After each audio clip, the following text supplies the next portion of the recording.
भारतीय इतिहासात ना काही दिवस असे आहेत जे आपण कधीच विसरू शकत नाही. आणि आज आपण अशाच एका दिवसाविषयी बोलणार आहोत, एका अशा घटनेविषयी ज्याने देशाच्या इतिहासालाच एक वेगळं, रक्तरंजित वळण दिलं. ही एक अशी कहाणी आहे जी ऐकताना आजही अंगावर काटा येतो. चला तर मग जाणून घेऊयात त्या दिवशी नेमकं काय घडलं होतं. 1650 हा फक्त एक आकडा नाहीये.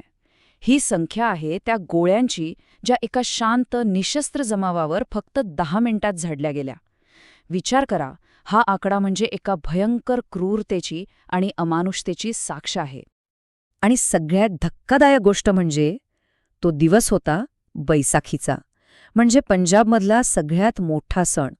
सगळीकडे उत्साहाचं वातावरण होतं, लोक सण साजरा करायला एकत्र जमले होते.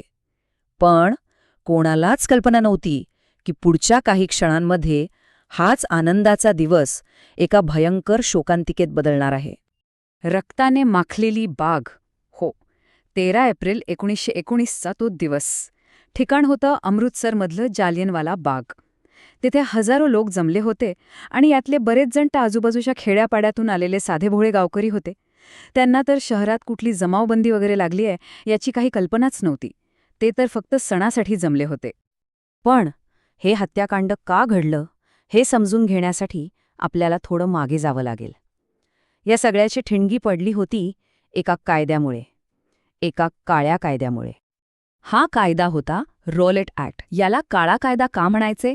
कारण या कायद्याने ब्रिटिश अधिकाऱ्यांना अमर्याद अधिकार दिले होते. ते कोणत्याही भारतीयाला कोणत्याही चौकशीशिवाय, कोर्टात केस चालवल्याशिवाय थेट तुरुंगात टाकू शकत होते. म्हणजे ना अपील, ना दलील, ना वकील, सरळ तुरुंगवास.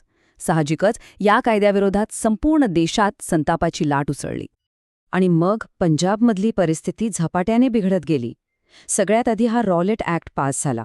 मग याच्या विरोधात देशभरात आंदोलनं सुरू झाली आणि या आंदोलनांचं नेतृत्व करणाऱ्या 2 लोकप्रिय नेत्यांना, डॉक्टर सैफुद्दीन किचलू आणि डॉक्टर सत्यपाल यांना अटक करण्यात आली.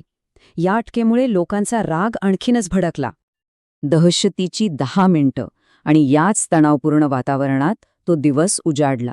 जनरल रेजिनल्ड डायर आपल्या सैनिकांची तुकडी घेऊन त्या बागेत घुसला. ती बाग जी चारी बाजूनी उंच भिंतींनी बंद होती. तिथल्या शांत वातावरणात आता एका मोठ्या वादळाची चाहूल लागली होती. आता बघा, ही बाग म्हणजे एक प्रकारचा सापळाच होता. कशी? तर चारी बाजूंना उंच उंच भिंती होत्या. आत यायला आणि बाहेर जायला फक्त एकच अगदी अरुंद असा रस्ता होता.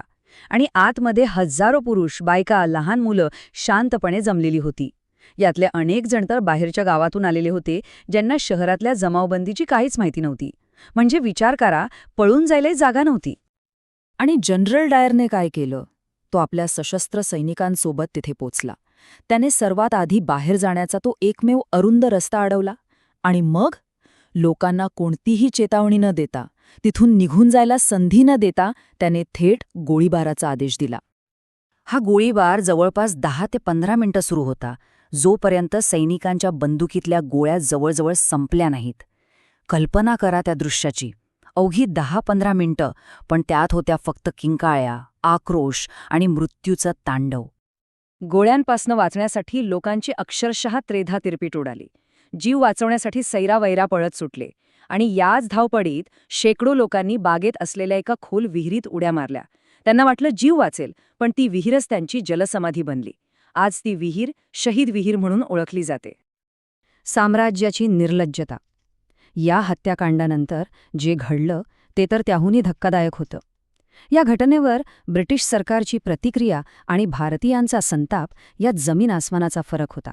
यातूनच ब्रिटिश सत्तेचा खरा, निर्दयी चेहरा सगळ्यांसमोर आला. हे आकडे बघा.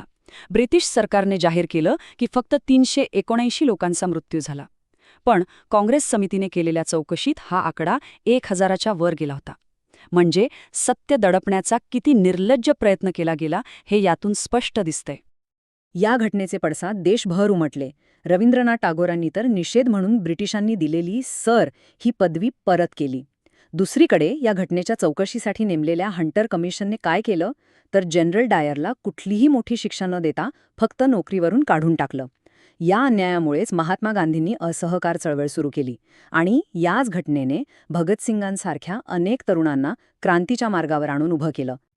क्रांतीचा वारसा. हो, जालियनवाला बाग हत्याकांडाची जखम इतकी खोल होती की ती अनेक दशकं भळभळत राहिली. पण याच जखमेतून स्वातंत्र्य लढ्याला एक नवी ताकद, एक नवी दिशा मिळाली. आणि या जखमेचा बदला घेण्याची शपथ एका वीराने घेतली होती. त्यांचं नाव उधम सिंग. 1919 साली हे हत्याकांड घडलं आणि त्यानंतर तब्बल 21 वर्षांनी 1940 मध्ये उधम सिंग यांनी लंडनमध्ये जाऊन मायकल ओडवायरची हत्या केली. हा मायकल ओडवायर कोण होता? तर तो पंजाबचा गव्हर्नर होता, ज्याने जनरल डायरच्या त्या क्रूर कृत्याला पाठिंबा दिला होता. 21 वर्षांनी घेतलेला हा बदला त्या हजारो निष्पाप लोकांच्या आत्म्याला शांती देणारा होता. तर मग प्रश्न हा आहे की एक क्रांती घडायला असे किती क्षण लागतात? कधीकधी इतिहासातला फक्त एक क्षण, फक्त एक घटना संपूर्ण क्रांतीची मशाल पेटवण्यासाठी पुरेशी असते. जालियनवाला बाग हत्याकांड हा भारताच्या स्वातंत्र्य लढ्यातला तोच क्षण होता.